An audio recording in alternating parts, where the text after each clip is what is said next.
folks, welcome to the Adventure Sports Podcast. I'm your host, Mason. Today we're talking to Josh Murphy, and this is a very special episode. In fact, it's going to be a two-parter because I talked to Josh for so long. His story is wild. He grew up in rural Pennsylvania and was really overweight, really obese, and he just talked about that experience and what it was like to kind of grow up feeling, hopeless about a lot of things, and how small the incident was, the seed that was planted in him to make a change. And it just shows me the power of words that we share with people, and be listening for that moment in this episode.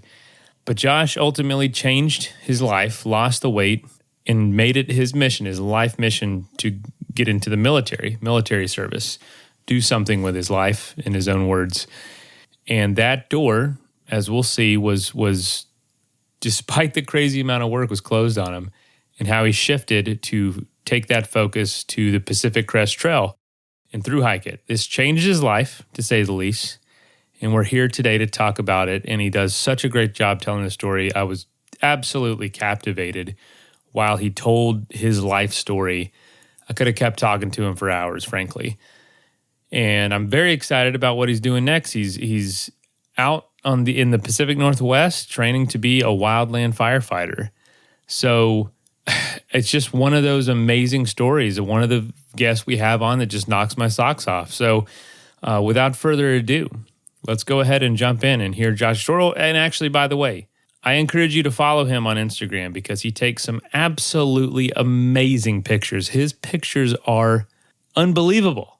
Follow him, check out what he's done, and enjoy this two-part series. Part 1 today, part 2 will be next week. Let's dive in. All right, folks, welcome to the Adventure Sports Podcast. Today, we have a story that it's going to knock your socks off. And you heard a little bit about Josh's story in the intro. We're going to welcome Josh Murphy to the show now. Josh, how you doing? Doing great. Thanks for having me. Yeah. And sometimes I know this answer, sometimes I don't. Where are you coming from today, and where's home for you? And I know home is getting ready to change here soon. Yeah. So home for me is Sarah, Pennsylvania, small town right on the border of upstate New York, kind of in the middle of nowhere. So the way I explain to people where that is if you're familiar with Ithaca, New York, I'm about an hour south of that, and the Finger Lakes region in general. So coming to you from the middle of nowhere, Pennsylvania.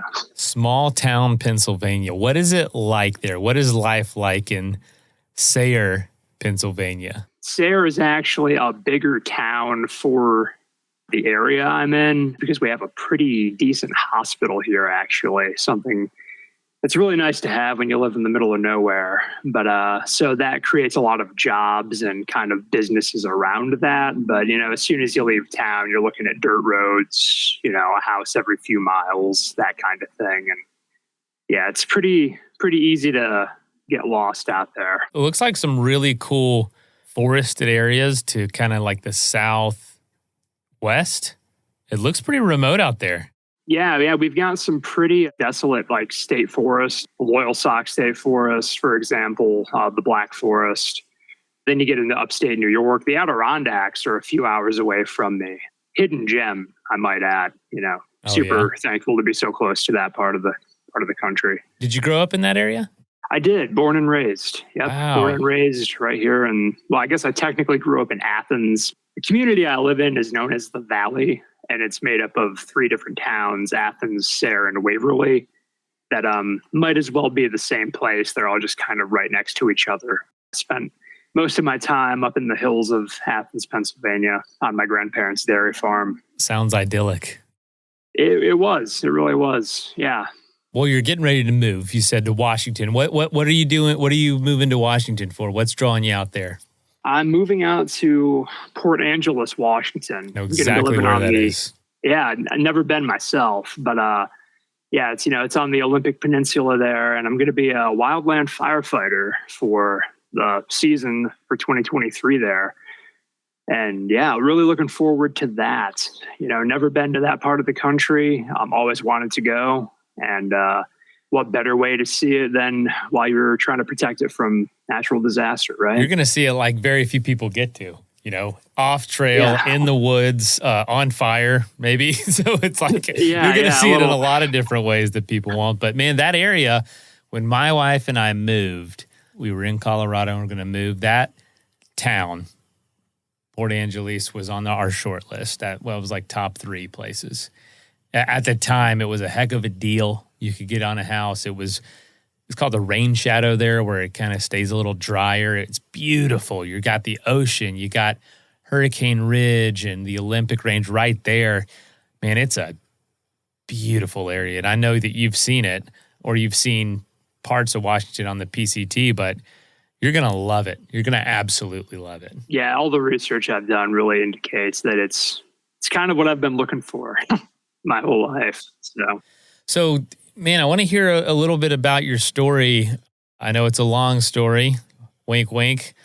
Yeah. Because I know that's your trail name. But, you grew up in Sarah. Tell us a little bit about, you were obese for most of your life. What was, when did that start? How did that get going? What do you remember about the beginning of that? From my earliest memories, I've always been obese. Well, I should say always was obese. I was always the fat kid. I was always much larger than, everyone else around me, even growing up. I think I hit 6 feet in height before I was in like 8th grade. I don't know, just always the bigger guy. I guess what started that was, I mentioned I spent a lot of time on my grandparents' dairy farm. I grew up in a low-income housing development with parents that really never prioritized like health, nutrition, fitness, anything like that. There was a lot of turmoil in my childhood and pretty dark times. And I kind of numbed that with food a lot of the time. And, you just spend so many years just kind of eating your problems away as a child. And that's reinforced.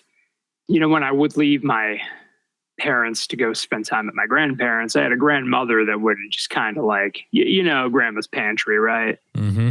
Like all the best stuff is up in there.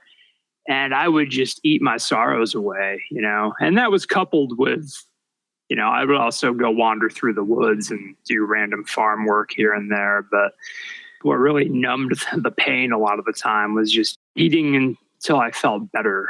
Say eating myself into a stupor almost. But yeah, that adds up over time.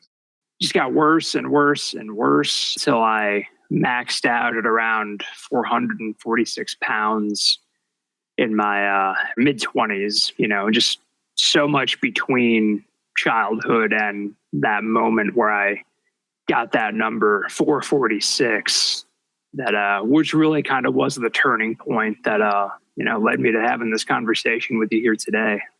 Did you have anyone that was kind of teaching you how to cope with stress with food, or did that just kind of come naturally? It just kind of came naturally. Food is such an interesting thing. I don't think a lot of people think about their relationship with food in the way that I do. Eating food we like candy, junk food, what have you, it makes us feel good. It's a dopamine hit. It's the quickest, in a lot of ways, it's the quickest, simplest way to feel better is to eat something that tastes good. And that was really, that's what I ran with. No one really taught me that per se. But at the same time of developing that habit, no one was really, in a meaningful way, I guess, telling me, hey, don't do that, and the few people that were, I didn't listen to. I thought they were being assholes or, just trying to make me feel bad. But, you don't know better when you're a child, right? That's when you develop, for better or worse, that's when you develop the habits that may not define the rest of your life, but are at least going to, determine your outcome for a little bit there. So you grew up in a home. It sounds like, despite living in some pretty cool remote places, y'all didn't get out much and explore any of this. No. I'm not well traveled. That's one of the first things I tell people, especially when they're like, oh, you must explore all the time. You went and hiked the PCT, and honestly, that's a very new thing for me. I love it though. I love it. Yeah, that's, most of my life, all of my life has been spent here in this little town that I told you about. I moved to, Pittsburgh for about a year. I lived in Williamsport, Pennsylvania for about a year. Some failed attempts at college, which is a whole other topic. But, I guess for the most part, the furthest I'd ever traveled was Florida on my senior trip in high school, Yeah, woohoo. But I always wanted to get out and see the world, the Northwest specifically. I've always felt drawn to Washington of all places. So it's kind of interesting and ironic that I'm headed there soon. But yeah, always had this longing desire to get out there and explore. National Geographic, man, we used to have stacks and stacks of boxes of Nat Geo magazines. No idea where they came from, no idea where they went. I would skim through those all day. And at one point in time in my life, my goal was to try to become a National Geographic photographer, which, I didn't even at that time understand the gravity of what it would actually take to achieve that. But needless to say, that was the dream. If I could travel the world and tell stories and take photos, I want to say aspired to at one point, but I didn't have nearly the work ethic or discipline to make that even close to a reality. But that seed has been planted for quite a long time. I do want to ask you this, since you mentioned it. One thing I noticed when checking out your Instagram and following you, your pictures are stunning.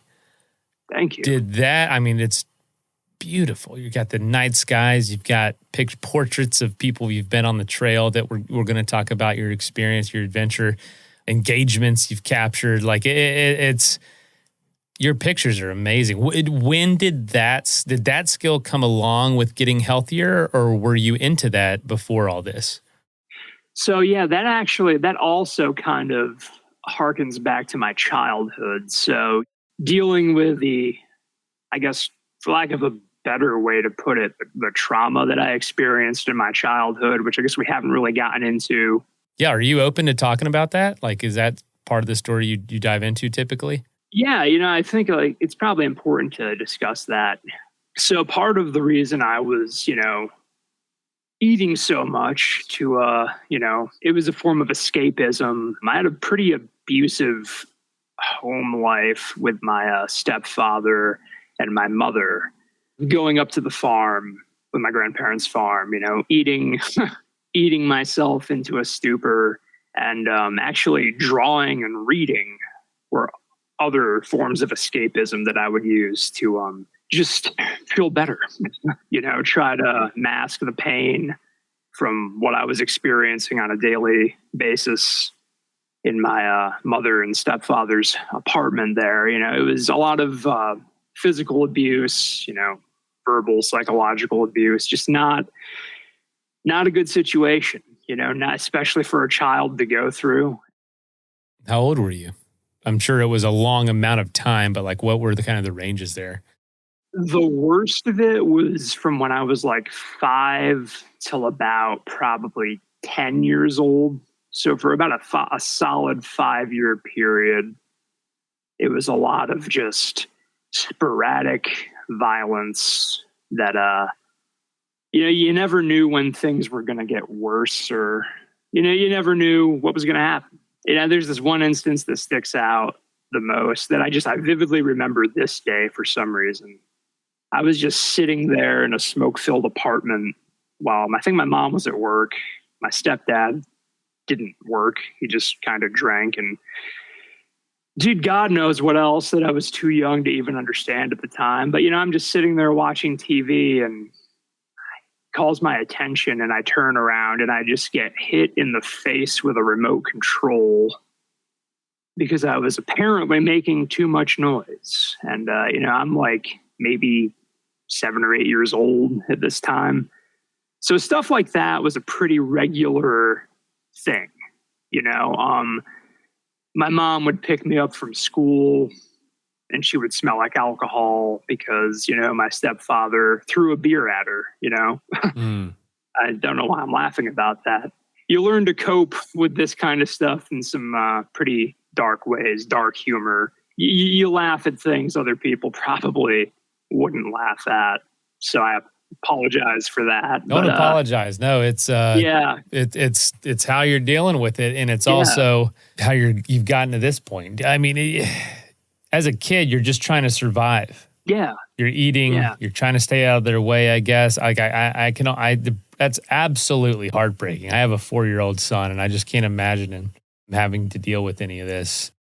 saying it back and hearing your reaction, I've normalized so much of that kind of what I've experienced. You know what I mean? So for me, like when I talk about it, as I'm saying it, I think to myself, man, just shut up, deal with it. It's not that big of a deal, but no, it definitely was a big deal. And, no one should have to go through anything like that. And I'm not here to tell you that I've had it like the worst of anyone, because there are plenty of people that have had it way worse than me.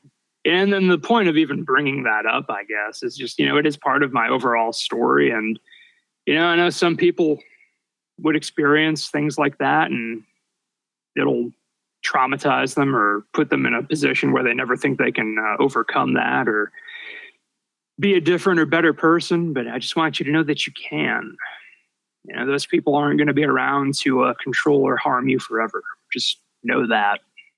When did that start? When did there begin to be, I don't know, a light? What was first? Was it getting away from them, or was it dealing with the weight that you had gained? Like, where did things progress to where you started having hope? I take us through that.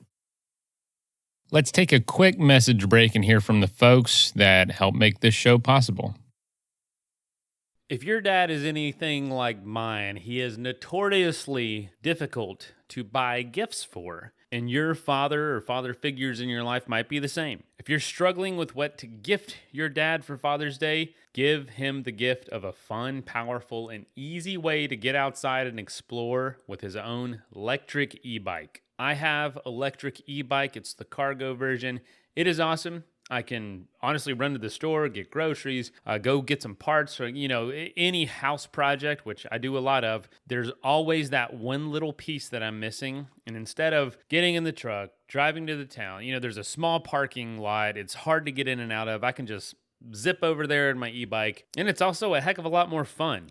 And every trip is almost like this little adventure. Electric e-bikes offer a wide range of customizable and adjustable options as well. So if you know what your dad's into, whether it be cargo or taking kids or grandkids for a ride, all that's a possibility with what you can add to the bike. Or even, an extra battery for a longer range. There's all sorts of stuff. So this year, skip the played out Father's Day gift. He doesn't need another mug or another tie or another, paperweight. Give the gift of adventure with electric e-bikes. Visit electricebikes.com. LECTRICE bikes.com. This episode is brought to us by Oris Watches. You know, a piece of equipment on any adventure that I'm honestly surprised by how much I use is my watch. And I'm wearing a watch right now. I always have a watch on. And I believe that you should check out Oris Watches. Oris is a 119-year-old family-owned independent watch brand based out of Holstein, Switzerland. The brand has been certified climate and carbon neutral since 2021 and every year releases a sustainability report. Oris only makes mechanical watches like the new Pro Pilot X Caliber 400 and the new Pro Pilot Altimeter featuring a 3D printed carbon case. If you're a fan of mechanical watches like I am, there's nothing in the game that's better than Oris, and you can discover the full Oris collection at a retailer near you or at oris.ch. So if you want that one piece of equipment in your life to be functional, to be useful, to be beautiful, artistic, check out Oris Watches. Oris, go your own way. That is plenty of that for now. Let's get back into the episode. It was a long time before I had any hope. I'll be completely honest with you. most of my life up until about my mid-20s, I was really just kind of lost, very lost, so having a childhood like that, and that was just, an example of what's going on. And, like I said, coping with escapism, eating food, always clinging towards anything that was remotely comfortable or would make me feel good. I would gravitate towards that. So that just eventually led me to being, 400 whatever pounds in my late teenage years, early 20s. And I never, ever felt like I was going to escape that until about when I was 25 years old. I really thought, my life is what it is. I am who I am. This is who I'm always going to be. Despite my best efforts, I'm always going to be in this town. Had a very bleak outlook on life for quite a while. Didn't really expect to live very long. I didn't expect to live past my 30s. Because I figured I would either A, just have health issues that would kill me. Mm-hmm. B, I just didn't have a purpose, didn't have a place. Yeah, I've dealt with a lot of suicidal ideation throughout most of my life, which I know is a big topic, and I feel like a lot of people have felt that in some capacity, more than I've ever realized. Oh yeah. Whether by my own hand or my own inevitable actions, I did not expect to be alive this long, to be honest. Yeah, that's a really deep, dark rabbit hole that we could go down, but I do want to, kind of want to keep things a little more positive than that. And that's a topic I'm going to discuss more in detail in the book I'm writing about my life. It's going to get pretty heavy and pretty real there, but put it to you this way, man, didn't think I would be alive this long. Finding hope and purpose when I was 25 and, getting to this point is still mind blowing when I look back on it, but it took a long time to find hope. I appreciate you sharing that. And just know, I've been in that boat, not to the depth and not to the same level as you probably, but there were, I had some pretty serious bouts of depression in my 20s that were, really rough. It needed help. Hospitalizations, all that, medication. And to this day, it's something I got to, keep an eye on. Never thought that would happen, but there I was. Yeah, man. Can I ask this? Was there anyone in your life during that time, anybody at all, or anybody that was just momentarily in your life that was a positive influence or gave you any sort of hope in that sense, or just, influence that wasn't all negative?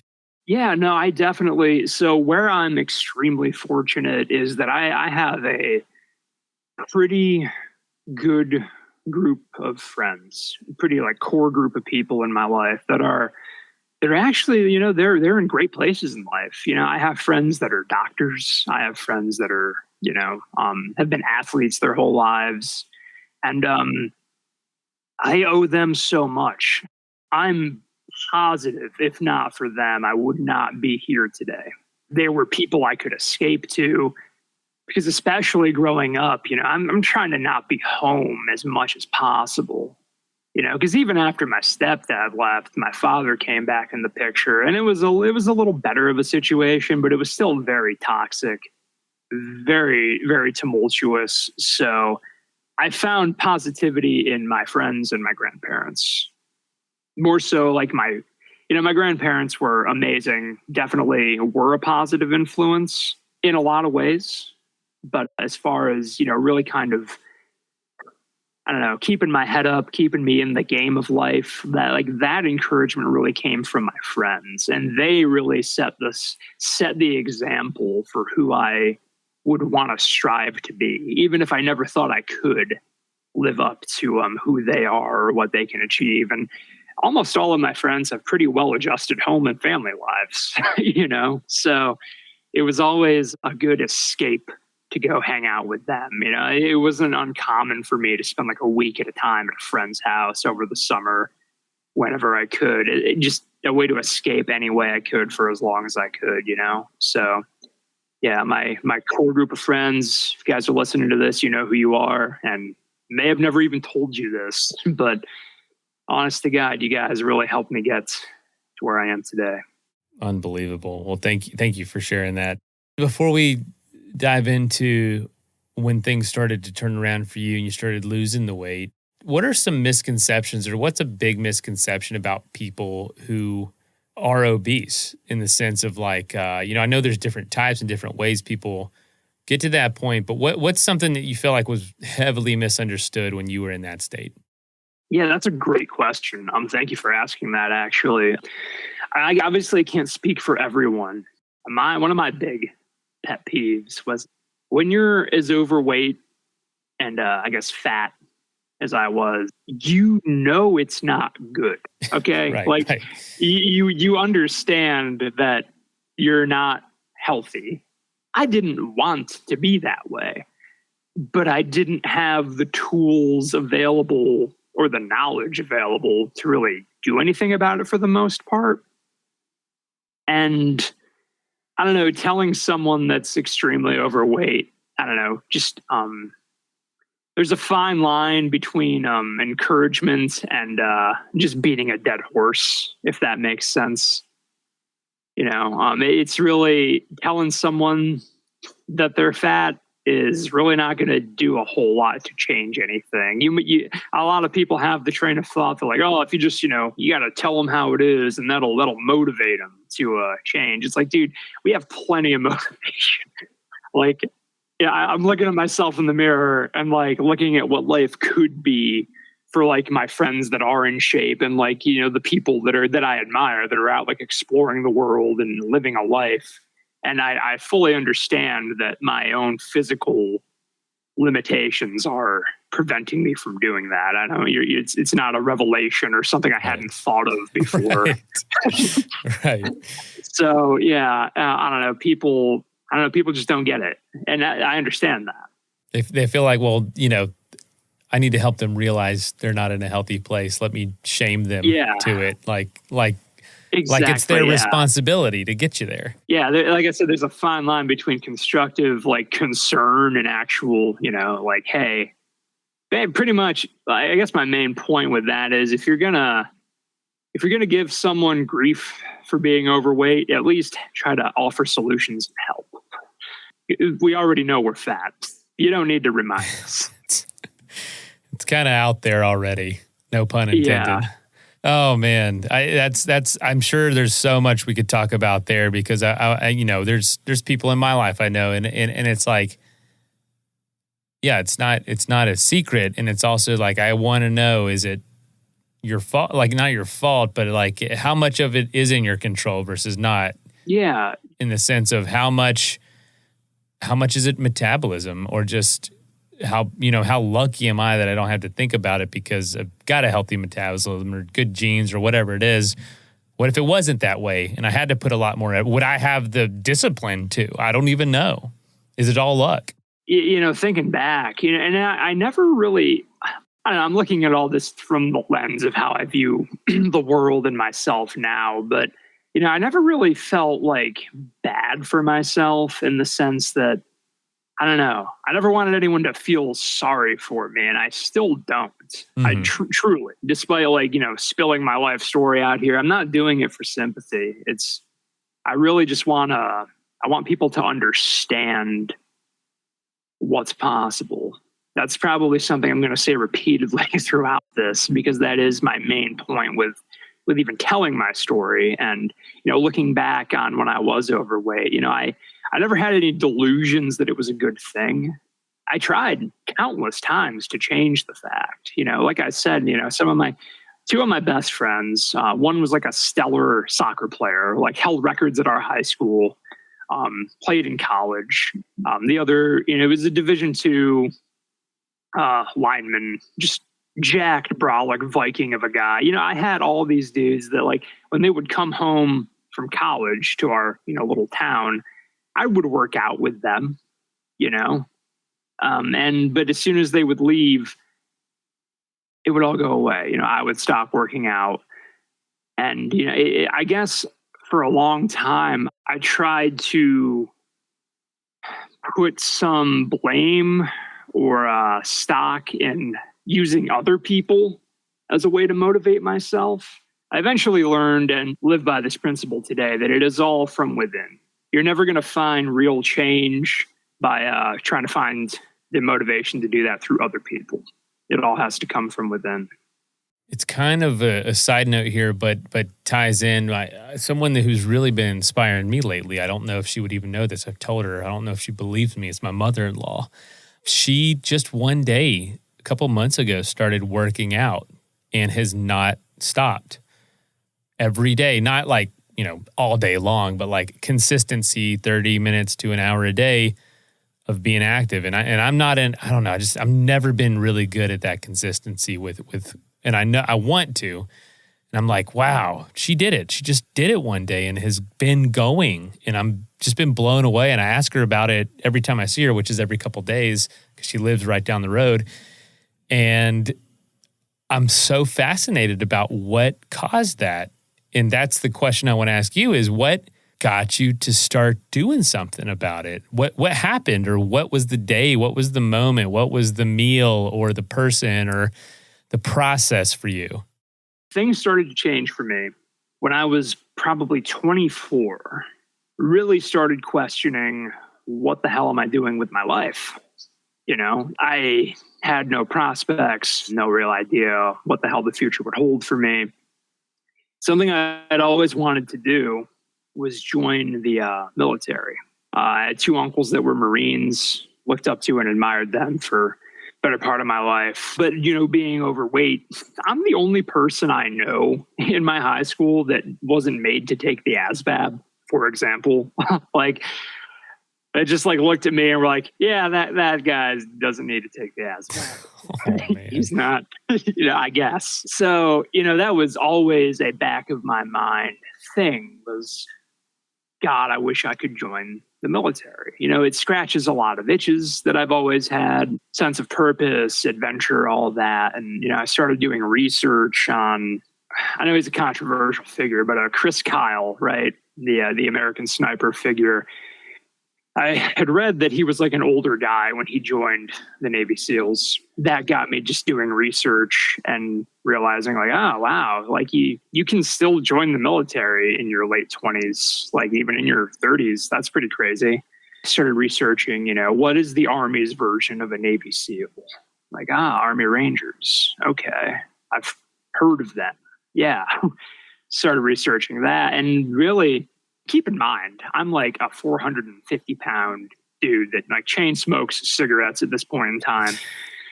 This spark inside me just gets lit, wow. That's what I want to do. If you ask me point blank, gun to my head, what do you want to do with your life? I want to be an Army Ranger. Are you telling anybody this at that point, or are you just keeping it all to yourself? Absolutely not. Yeah. That's it's just so far out of the question at that point. It's just so far outside of the scope of reality that, It's like saying I want to be a superhero. Essentially, yeah. I want to be Superman or Batman. It's just what do you can't. What do you mean? Yeah, so it seems insane to me. But it stays in my mind. And no change comes from that necessarily. A good friend of mine, Dakota, he was in town for, I don't know, he was just passing through, something of that nature. He had recently ended his 8-year stint in the Marine Corps and had just joined the Army National Guard as a way to just kind of keep active, keep involved in, military type things. And we're having a conversation at one of the local watering holes. I'm probably drinking from a pitcher of beer because that's what I used to do back in the day. Smoking a cigarette. And I'm like, hey man, you joined the Army. That's awesome. I think it would be the coolest thing in the world to be a Ranger. I wish I could do that. And his response, and this is the first person I'd ever told this to, right? And his response was, you should. And it took me back. Because even saying that out loud, I was drunk, obviously. and it like kind of just like slipped. And I thought like, oh shit, he's gonna like laugh at me or just, think that's insane. But no, his response was just a very, yeah, you should do that. I'm like, well, what do you mean I should do that? He's like, look, you're gonna have to lose weight, obviously.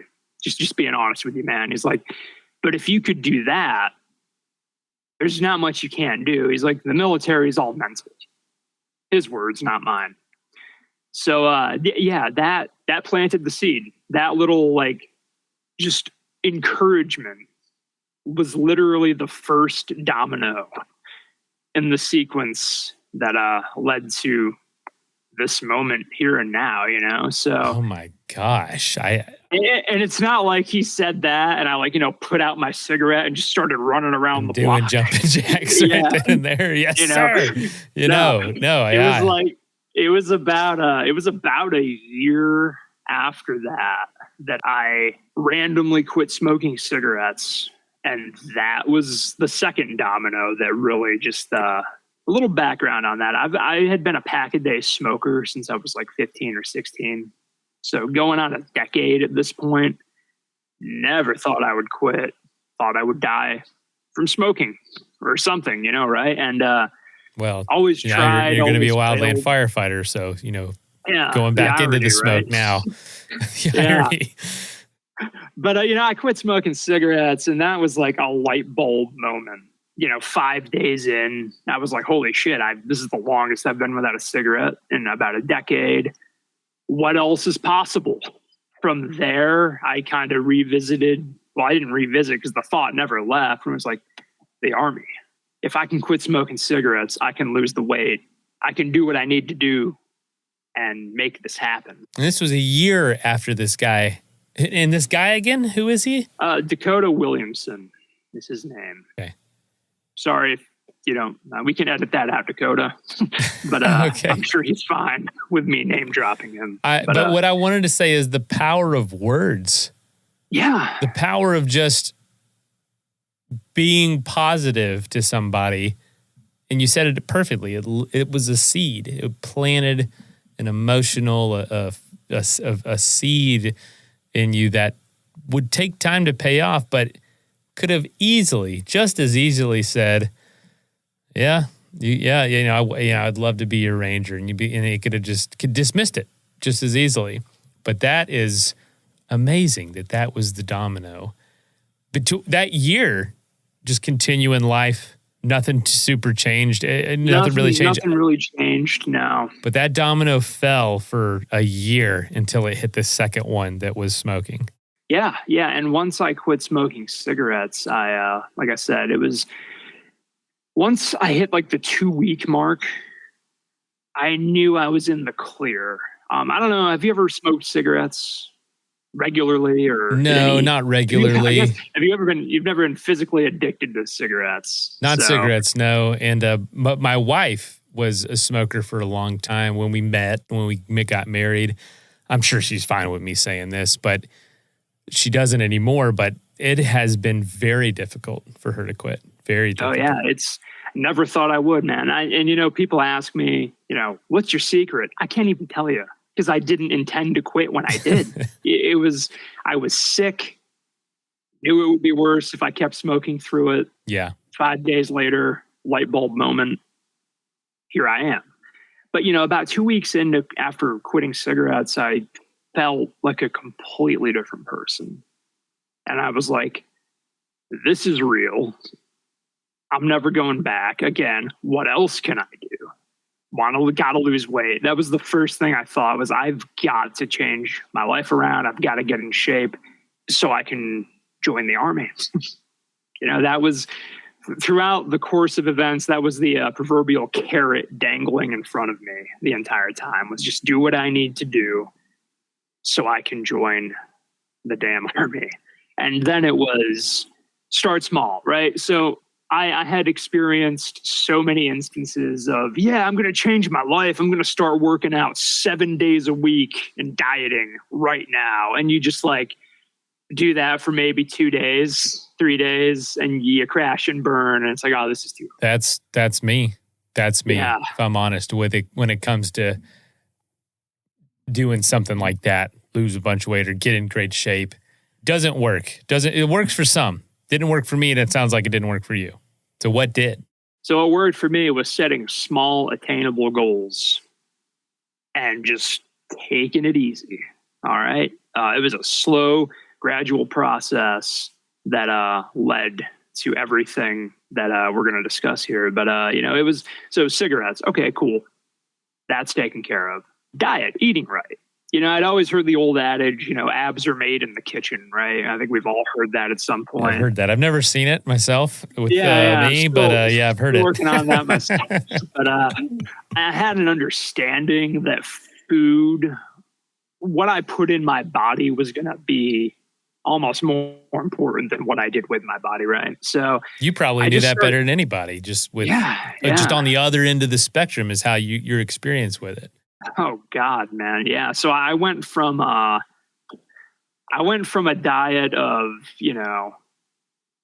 eating entire boxes of Cheez-Its and entire pizzas and multiple McDonald's sandwiches for breakfast, just eating at a complete free fall speed to, I guess I'll count calories. I get that's a thing people do. And it was suggested to me by a buddy of mine who, there were a handful of friends that I would bounce ideas off and they would give me tips here and there.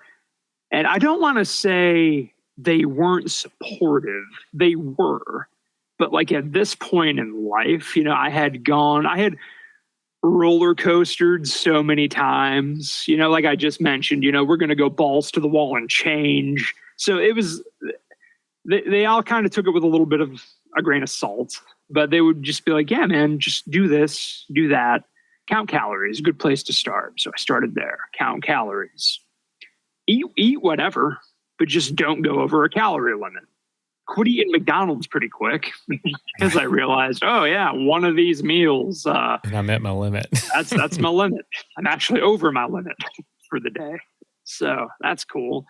And, from there, it was just, once I have a set calorie limit that I know I can stick to, let's eat food that we know we're supposed to eat, right? Let's be honest. Like, we know what's bad for us for the most part.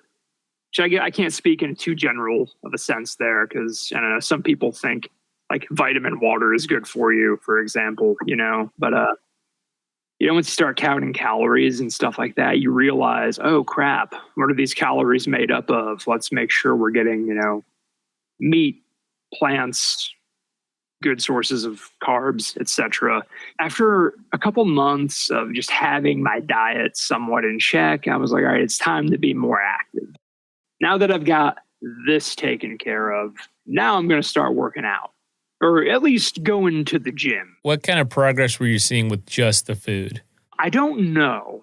Well, as far as like weight on the scale is concerned, overall, I felt amazing. How long did you give that? About 2 months. Okay. 2 months, maybe 3 of just, just watching what I ate, sticking to that calorie. Decent amount of time. Yeah. I feel like if you can do something for 3 months, you can make it a lifelong habit. I think anyway. Yeah. Everyone's a little different, but I do believe that, like 2 to 3 months. It's like, if you can adhere to something that long, there's no reason you can't keep doing it. And that's kind of the logic I used. So, yeah, and it was a complete 180 with how I felt day to day. When you're literally just pumping your body full of like cheap, nasty, simple carbohydrates and sugar versus, eating lean proteins and, carbs from, rice and vegetables and sweet potatoes, that kind of stuff. It's a complete 180. And I had no real understanding of just how much better I would feel from what I ate alone. It was pretty staggering, to be honest. You gave that a few months, felt a lot better, and I feel like the ball is rolling here. Then you introduce another huge component of this, which is the physical side. Yeah. What did you begin doing? So again, that was an area I started very slowly with. Before I even set foot in a gym, I would just go for walks. pretty long walks, a couple miles. It was long for me at the time. And so I would always go at night, usually go at night, so I could hide, if that makes sense. And I would always have headphones on because I knew people were going to mess with me. I'll put it politely there. Yeah. I can't tell you how many times I would just walk down the street. You always get people that yell at you from their car window. And, I knew that was going to be a reality. And I knew it would just upset me and, maybe potentially derail me if it happened. So I would just throw these headphones on, not these, but, similar headphones on and just walk at night. And, maybe people were making fun of me. Maybe people were saying things, but I didn't hear it. And that's where I started, because I emphasize that because I was so afraid of going to a gym. And I feel like this is a problem a lot of overweight people have, is like the notion of setting foot in a gym when you're as heavy and large as I was. Like you're terrified. You think you're going to be in there and it's going to be a bunch of meatheads that are just, jacked to the gills, and everyone's going to make fun of you and be an asshole. And I guess my message and the important thing to realize is, that's probably going to happen regardless of what you look like. No matter how fit or not you are. Yeah, no matter whether you're fit, whether you're fat, there's always going to be people that talk smack about you or make fun of you. And, what are you going to do about that? You're going to let those people dictate how you live your life? No. Yeah. It says a lot more about them than it does you, of course. Exactly. Yeah. Any negativity projected towards you is pretty much all coming from a place of insecurity and self-hatred. Speaking from experience, being that guy for so long. But started walking at night, eventually more during the day, just kind of building up the tolerance to A, being more physically active, and B, just kind of mentally psyching myself up to deal with what's ahead of me here. And, this whole time I'm thinking like, you better just deal with this shit because you're doing this so you can join the army. You think you're not going to get messed with there. You think it's not going to be like a hard environment. Like you better harden up real quick, man, because, let people say what they're going to say, because I didn't know it at the time. And this wasn't necessarily my mindset at the time, but anyone that you catch giving you side eye or making fun of you at a gym, for example, give it 2 months. Hell, give it a month in some cases. You'll never see those people there again, but you'll stay active, and I can't tell you how many times I experienced that. I get people just like literally like looking at me like, what are you doing here? Never saw them again. Or I would see them again, 6 months, a year later, they look like shit. And I'm a completely different person. Again, not judging them, but it's just, it's insane what happens when you just stay committed and don't let fear dictate your actions. So started walking, went to a local gym after about a month or two of that. And they set me up with like a beginner workout program, because another big issue was like, you go to a gym and as a dude, when you go to the gym and you don't know what you're doing, you hit the bench, you do some bicep curls, and maybe you walk on the treadmill. I feel like that's, I don't know, not speaking for everyone, but for me, you keep it pretty. There's some go-to stuff for sure. It's just like, well, I literally don't know what to do. So this looks good, right? But so they set me up with a program that at least gave me like a blueprint to follow. And that, and bouncing ideas of like, hey, what exercises should I do for this from my friends that are, athletes, and, even Dakota. Like I had this pool of people that would give me advice from, the collegiate athlete side of things, the tactical military athlete side of things, and then just like recreational people in between. So I had a pretty wide network of people that I could just, I don't know, bounce ideas, get tips and knowledge off them. And it wasn't long before I was using that information to kind of just do my own programming and go from there. Yeah. Once I got my foot in the door of going to the gym, I tried to do the small attainable goals thing there. It was just show up 3 days a week. and do 10 miles of cardio, whether that was walking or, riding a stationary bike. And that very quickly became going to the gym 5-6 days a week and, untold amounts of, stationary bike, going for walks. So, once I developed the baseline of, habits I can adhere to, figuring out how to actually be disciplined, no pun intended, but it was like a wildfire spreading as far as, just positive, sustainable habits from there. Once I started going to the gym in about April 2016, it was pretty rapid progress.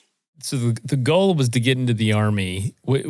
Tell us about that. Like, were you taking steps to actually, go to some sort of training or some sort of introductory courses, or, you know what I'm saying? I don't even know. Basic training. I know the door was eventually shut there. What was that process?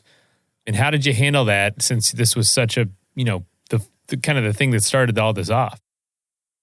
Let's take a quick message break and hear from the folks that help make this show possible. That is plenty of that for now. Let's get back into the episode. 2016, I focused pretty solely on just, getting to a baseline level of fitness to where I knew I could enter Army basic training and survive that. For me, there were a lot of rude awakenings along the process of getting in shape for that, push-ups, pull-ups, that kind of thing. I sucked at all of it. Didn't grow up, doing pull-ups in the tree in the backyard or like running up hills or anything like that. I had to start from a baseline of literally nothing with all of this. So it took a long time to get to the point where I could comfortably say I'm ready to at least make it through Army basic training. So I wasn't even going to waste a recruiter's time until I knew I was at that point. So 2017 is when I first walked into a recruiter station. By that time, my goals had shifted slightly. I still wanted to join the Army, obviously, but I had read more about Army Special Operations and the different units within that. And the mission set of Green Berets really stuck out to me a lot. Still wanted to be in the Army Special Operations sector. So basically, I walked into a recruiter station, didn't know what to do. I didn't know if I should call or whatever. I'm like, I'm just going to show up. So I knock on the door. Sergeant Donovan answers, and he's like, "Hey, how can I help you?" I'm like, "Hey, interested in joining up." It's like semi-awkward. It's just like, "Hey, this where people join the Army? Can I come in?" So we sit down, and I'm just like, "I want to be an 18 Bravo. Here's who I am. Here's what I've done to get to this point. What can you do for me?" In more eloquent terms than that, right? And there was just like this, you could hear like a pin drop in the silence. And he's like, I've never had anyone walk through that door and speak that way or know specifically what path they want to go down in the Army. He's like, and then that was the beginning of that guy doing so much work to get me in the Army. It was such a crazy experience. I thought I had this, I'm barely exaggerating. I had this envisionment of you go to a recruiter station, tell them you want to join up, and they're like, "Yeah, okay." And there's a bus that shows up or something, right? Yeah. It is not that straightforward. But that is the first step, right? You go into a recruiter's office, and maybe the bus isn't there then, but they can tell you, the time frame that you're supposed to be somewhere and what you need to be prepared for something. I don't know. So this guy was interested. Like he was wanting to really help you out here. Yeah, no, he was great. Everyone in that office was great. There were a few things that needed to be addressed. I had been arrested for some marijuana possession in my youth. So that was something I needed to get a waiver for. there was just so much random, dumb stuff. Like, I needed to have a police report from every city I had lived in ever, or rather a lack of a police report. Basically, confirmation from every police station in every city I had ever lived in that I wasn't arrested or in their system, or that I was arrested. Basically, that I wasn't omitting anything, because I was arrested, Williamsport, Pennsylvania, for some marijuana possession. Sorry to your listeners. I know that's probably hard to hear, hard to handle, but I digress. We got to cut the conversation off. I'm not talking to you anymore, young man. Yeah. No, stuff like that. And, when I finally did go to a MEPS, military entrance processing station, it went pretty well, actually. Made it through the duck walk, all that stuff, testing, the placement, all that, and came down to, and I'm sitting there in the lobby and I'm watching everyone that I started the day with, get their final paper signed, like you're good to go, go talk to your recruiter for the rest of whatever comes next for you. And I'm like, oh man, this is happening. This is about to happen. This is so real right now. And I go in for my one-on-one physical examination. And, just me and this guy, I'm in my underwear. He has me lay down this table and he's like, "You've lost a lot of weight." I'm like, "Yep, you could say that." Yeah. And he's like, "What's this all about?" And he points to my legs. I'm like, "Oh, what do you mean?" So I have what's known as edema in my legs, lymphedema specifically. Basically what that means is I get leg swelling. Comes from, being on my feet, the type of socks I wear, even the kind of food I eat dictates it, actually. Like if I eat like a bunch of like sugary crap or drink a lot of beer, it seems to affect my fluid retention down there.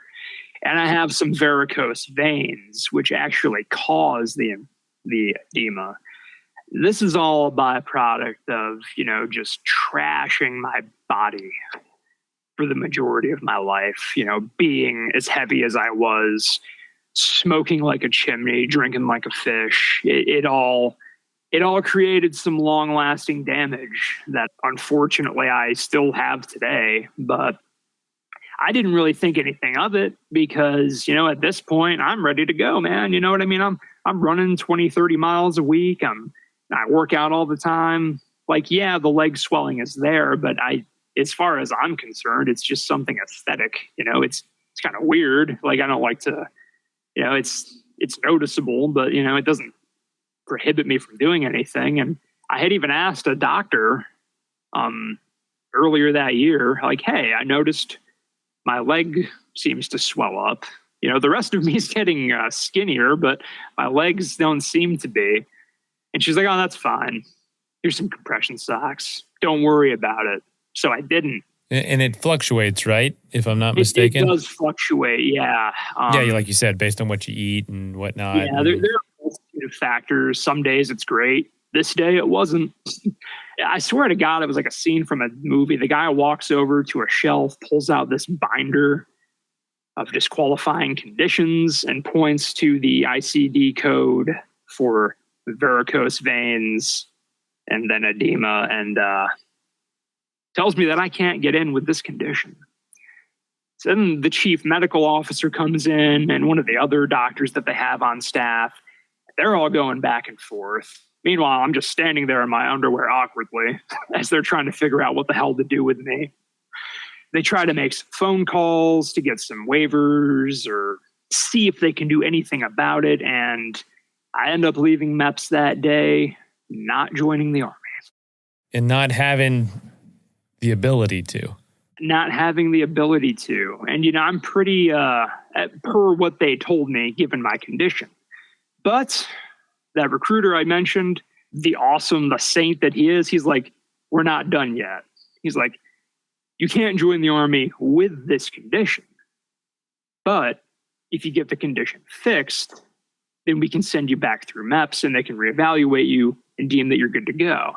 Is this something that they would notice without it physically being there? Like if your legs had not been swollen that day, would it be something they would test for or anything? I don't see there are still the varicose veins Yeah, with Those your I kind of can't veins, really I know hide. exactly what you're Yeah, talking about with folks who often deal with weight issues. There's oftentimes, the leg is swollen, the veins are kind of sticking out. yeah. I don't know what it means, necessarily, but it sounds like that's something that would keep you from joining. Huh? Yeah, I don't know. If the leg swelling was down that day, maybe they wouldn't have dinged me for that. But it's interesting from there on out because I worked. So I think to myself, okay, no factor. Let's go. I'm not giving up on this, and I've come this far. This is just one road bump. This is not going to deter me. If there's something I can do, I'm going to do it. So I worked at a hospital at the time. Then I'm thinking, I have great health insurance. I work at a hospital. I'll just go talk to vascular surgery, see what they can do to fix me up and be good to go. Went and saw a vascular surgeon. He shot me straight and said, we can perform a stab phlebectomy, which is a condition that will alleviate the veins, which will alleviate the swelling, but it won't be a permanent solution because the damage that has been done to your vascular system is actually permanent. So I figured, okay, but it'll buy me some time. So that's what I did. But my insurance didn't cover that procedure. So I ended up having to switch jobs. I worked in juvenile corrections for the state of New York for a time to get health insurance that would cover the procedure. Got the procedure done on both legs, all said and done. Okay. You were switching careers to do this. 100%. During all this time, you're also still maintaining or training or getting stronger, or at least staying where you were physically? Yeah, no, this whole time I'm learning more. I'm learning more about strength and conditioning. I'm doing now specific programs for my specific goal of, I'm not just trying to survive in basic training anymore. I like I said, I still want to be in Army Special Operations. So I'm getting closer and closer to those standards now.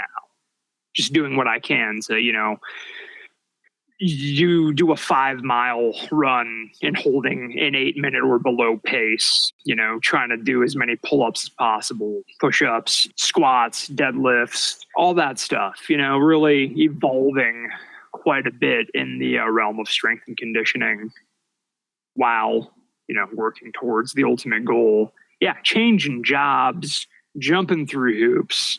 Oh my God, I'm not going to get into all of it here and now because it's just so convoluted. But the long and short of it is 2017 to 2019, almost 2 years to the day since I walked into a recruiter station to when I finally was able to take the oath of enlistment and become government property effectively. December of 2019, took the oath of enlistment and was told I was going to ship out in February of 2020. Interesting time in history, right? What's striking me about this journey and what you're doing is no matter what, you keep facing setbacks, but also you just keep moving forward. And it's really impressive how you just keep rolling with it. And we're not even, at where you get on the PCT and do that, but you're still pursuing this one goal and still rolling with it. And your story now isn't even what you were planning then, but you just keep trying to find a way. I love it. So you get enlisted. And what did that feel like? Oh the moment, so I kind of swore in twice because there was once I went up to basically just make it official. All right. And then I had to do it again when I was actually going up to ship out in February. But once I knew it was happening, everything changed. It was I was already devoted. I was already, in it. But my God, it was just, I was doing push-ups every hour, legitimately. Just like. How strong were you then? I was walking around at about 230, and I could bang out a set of close to 50 push-ups before I would start to get fatigued. I could do 6 strict pull-ups, which isn't like great. I know it's not great, but just, I don't know, for like me and where I came from, I was like, I was in the game now, you know, like I was finally where I needed to be, and I was only going to get better. My deadlift max was somewhere around 450. I don't know, you know, not like stellar numbers, especially for someone at my body weight, but you know, I could run pretty close to a 7-minute mile, which again, not great, but for, you know, a couple of years prior, throwing up trying to run 1 mile on a treadmill, you know, it's amazing. Everything was coming together. That's a great way to put it. Everything was coming together and you were in the game. Yeah. Was there anybody, especially when you enlisted, sworn in, you know, whatever that moment that was really impactful to you was there anyone you just had to tell or had to show or prove it to? Like, hey, I did it. Honestly, it's the only person I was trying to prove anything to was myself at that point in time. There weren't a ton of people that even knew that what I was doing. Maybe a dozen people in total of everyone I ever knew in my entire life that I told face to face, like that I was trying to join the Army, or that this was what I was doing and they knew about it. I was just in it for me, man. You know, I was in it to prove to myself that I was capable of more than, you know, anyone ever told me I would be, and that I could actually do something that would, you know, make a difference in the world and matter. I know some people might hear you thought joining the Army was going to be that thing. You know, I'm not here to argue politics or get into that. Man, I was in it for myself at that point, you know, with the goal being to just make it to a team. Then what happened? The timing, COVID, all that. What was going on? Swear in, sell pretty much all my stuff except for, you know, a handful of whatever I can fit in my car, some books, some clothes, my camera that I hadn't used in years at that point anyway, but say goodbye, you know, here I go, blank slating my life, and I'm off to Fort Benning, Georgia, February 2020. Supposed to start red phase on Valentine's Day. That would have been great. Get down there. Things are going well. You know, we get off the bus, get into formation. It's the whole, like, you know, get off the bus, all that, you know, line up, grab your stuff. They're not like the shark attack necessarily. I never felt more at home than I did in that formation. And it was just like, you know, sounding off for the first time. I was like, this is exactly where I want to be. And there is not a thing on this earth that's going to stop me from reaching my goal at this point. Like, I've made it this far. Nothing can stop me. No one's going to break me. And I'm going to achieve what I set out to achieve. And I was just in this hyper-focused mindset that in a lot of ways I haven't really ever had since. A very unique state of mind to be in. But yeah, man, I was either going to make it to a special forces group or die trying. You know, that was my mindset. You know, I'm not going to quit. So if you don't want me here, force me to leave, or, you know, take me out in a body bag, because I'm all in. Then COVID hit. Well, oh my God, with COVID. So that's my mindset, right? A couple days in, we're getting our gear issued. We're going to get boots. And that leg swelling happens to come back. And I don't think anything of it. I don't care. I'm here. I made it through MEPS for this. You know what I mean? Speaking of which, when I made it through MEPS, the swelling was a lot better, as they said it would be, but it was still there a little bit. So to play it safe, I found these compression socks that looked like, you know, business dress socks, because you're supposed to dress like a business casual when you're at MEPS anyway. I'm like, it works, it fits in. So wore those, completely devoid of any signs of the edema. So they sent me through. And I guess, I don't know, maybe that came back to bite me in the ass a little bit, because, you know, I was getting boots issued and the leg swelling was back, and the person issuing the boots said, I can't give you boots. You need to go to medical. And me thinking like, oh no, man, it's good. I'll have you know, I made it through MEPS. Like that matters, right? And they're just like, no, like I'm not giving you boots. They're getting like confrontational with me. Yeah, I'm not trying to make a scene. So I talk to the drill sergeant, tell him the situation, sends me and Diaz up to medical. And I just had this really like nervous feeling because you don't want to go to medical. You never want to go to medical for, at least in this stage of the game, because they're going to try to kick you out or give you grief for whatever they can. And sure enough, the physician's assistant I saw there, she took one look at my legs and she asked me how I got there. I'm like, well, here's a little rundown of everything that got me to this point. It's kind of a long story. She point blank looks me in the eye and says, you will never have a career in the Army with this condition. And I was just taken back. Yeah, it's like hard to form words. Like your dream is just like, I can see my dream in front of me and it's about to die and there's nothing I can do. I hold on to hope in this moment. I'm like, you don't understand. MEPS sent me through. And she's like, no, I understand. She's like, they shouldn't have sent you through with this condition. And I'm like, oh, jeez, damn. I thought I was in the clear here. That was the moment everything 180'd. So, there's no escaping that. You too many people witnesses, too much, I don't know, note taking. Like you couldn't hide that anymore. No, it's documented in my health history. It's as soon as you walk through MEPS, everything's documented. Mm-hmm. Everything you tell them or don't tell them in some cases, they have everything on you at that point.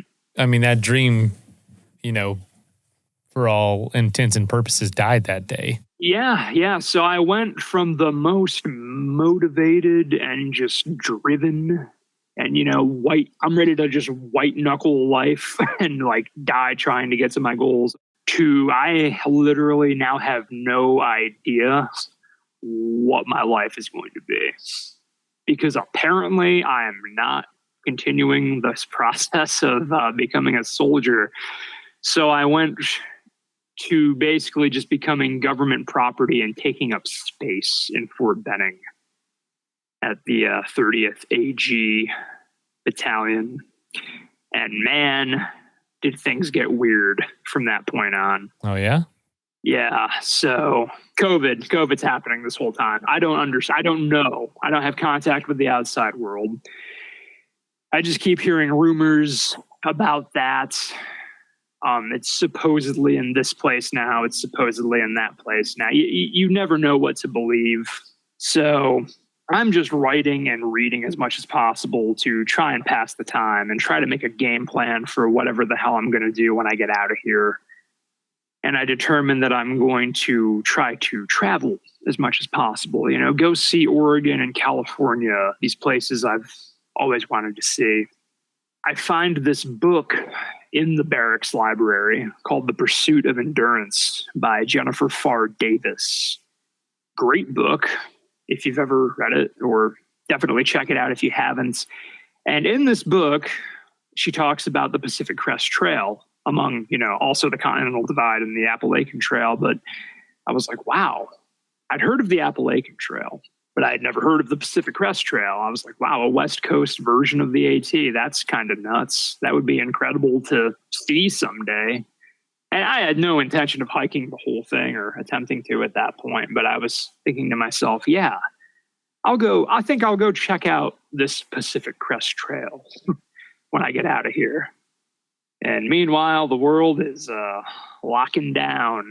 And by the time I actually make it out of Fort Benning and back here in Pennsylvania, it was mere days before the actual lockdowns themselves started. And I wasn't sure if the world was actually ending or what the hell was happening. And stuff got really weird from there on out. Well, dang. Well, we're an hour 22 in and we haven't even talked about your life on the trail yet. This is crazy. Yeah, this might be a two-parter. You're living up to your name. Yeah. First of all, thank you so much for listening. It means the world to us that you choose to listen to this show. If you'd like to help us further, you can leave a review on iTunes, share us with your friends, your family. It goes a long way to grow in the show. You can also support us financially through patreon.com/adventuresportspodcast. Link is in the show notes. And also, if you have an idea of who could be a good guest for the show, we're always looking for people to tell their story about the outdoors or adventure. So if you know someone, please reach out. Email us at info@adventuresportspodcast.com. And until then, get out there and have some fun.